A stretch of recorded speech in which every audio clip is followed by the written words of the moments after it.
à tous, édition de 13h. Nous allons faire un point ce matin sur les événements qui ont eu lieu à Séchilienne, avec des graves conséquences pour les communes de Séchilienne, de Vézille et pour Jarry, avec tous nos reporters et nos reportages, avec les habitants et les principaux acteurs de ces communes.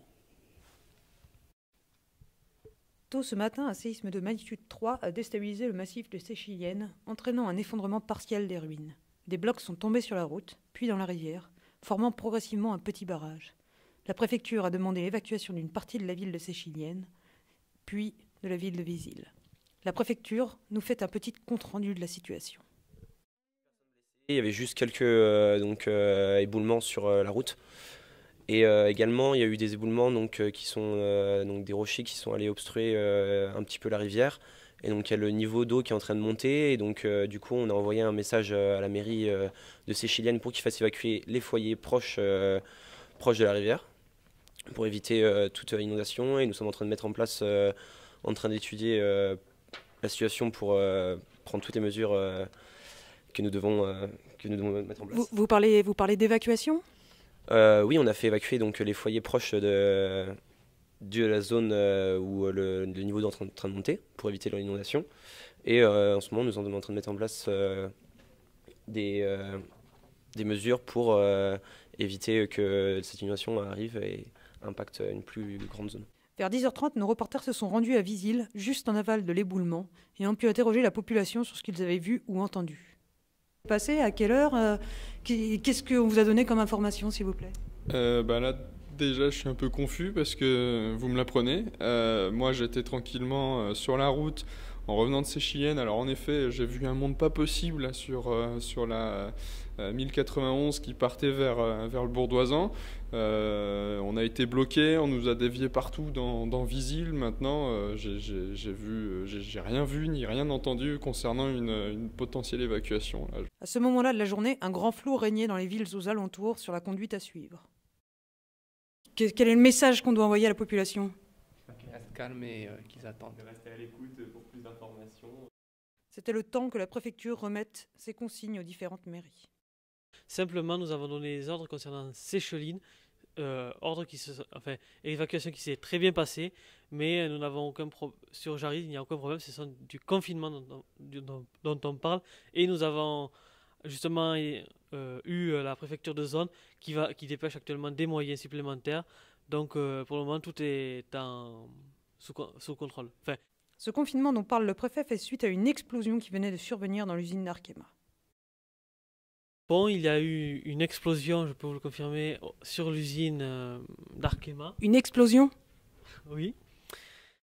Cette explosion sera par la suite confirmée par la société Arkema, qui confirme non pas une, mais 2 explosions, ayant fait 2 blessés légers suite à l'élévation de la pression dans un conteneur.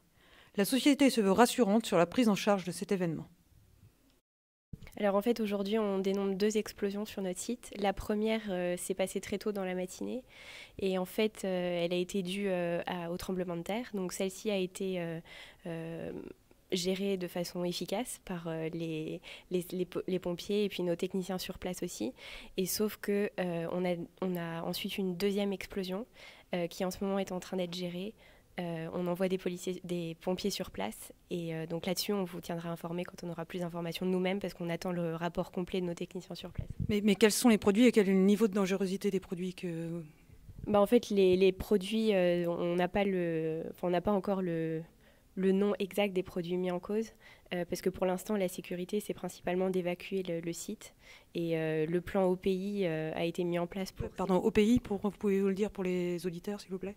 Oui, c'est le plan opérationnel interne qui va permettre qu'on a activé dès le début du tremblement de terre pour assurer la sécurité de nos infrastructures et commencer l'évacuation du site et notamment des 2 personnes qui ont été partiellement brûlées par la première explosion.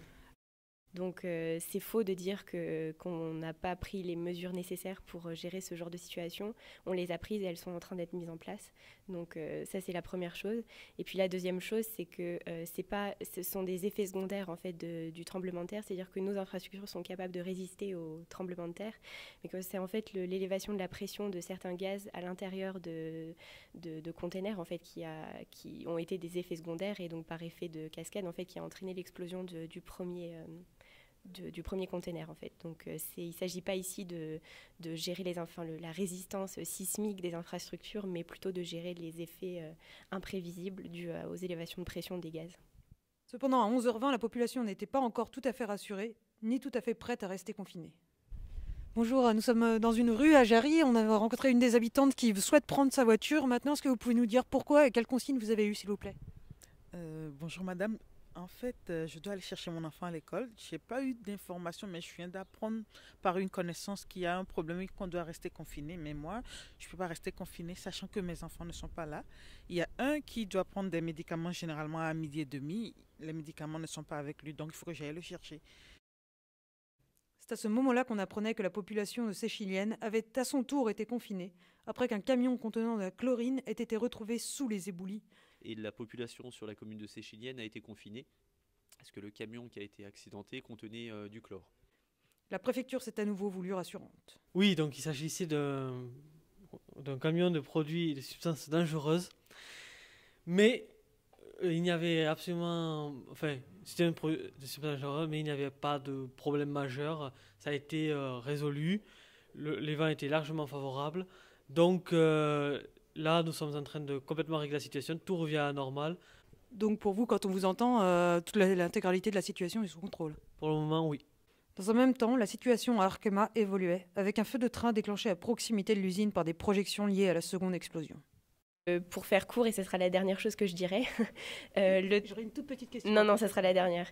Le train, en fait, qui était à côté, en fait, c'est certains wagons de ce train, en fait, qui ont pris feu. C'est pas une partie du site de l'entreprise qui a pris feu, c'est une partie de ce train, en fait. D'accord, donc il y a eu 2 explosions à Arkema, plus un feu de train à côté. C'est ça. Et ça sera la seule chose parce que là, il faut que j'y aille. Très bien. Il y a eu une alerte au nuage toxique, qui était un nuage de chlorine. Alors on ne sait pas encore si ce nuage est dû à un accident sur l'usine ou sur le train, car il y a eu aussi un accident de train qui a pris feu et avec de l'air liquide. Du coup, on a déclenché le plan communal de sauvegarde et on a mis en place un périmètre de sécurité de 6400 mètres autour de la zone de l'accident. Donc finalement, toute la commune de Jarry est dans ce périmètre. Donc on a donné un ordre de confinement aux gens, ce qui est la procédure lorsqu'il y a ce genre de problème. On a aussi équipé nos agents municipaux, nos policiers municipaux de masques à gaz et on leur a demandé de patrouiller dans la ville pour s'assurer que tout le monde reste bien à l'intérieur et qu'il n'y ait pas de problème avec les habitants, des gens qui viendraient. À l'heure où je vous rends l'antenne, nous venons d'apprendre la rupture du barrage sur la commune de Séchilienne, barrage qui s'était formé après les éboulis des ruines de Séchilienne à la suite du séisme de ce matin. Nous vous tiendrons informés des suites de la situation.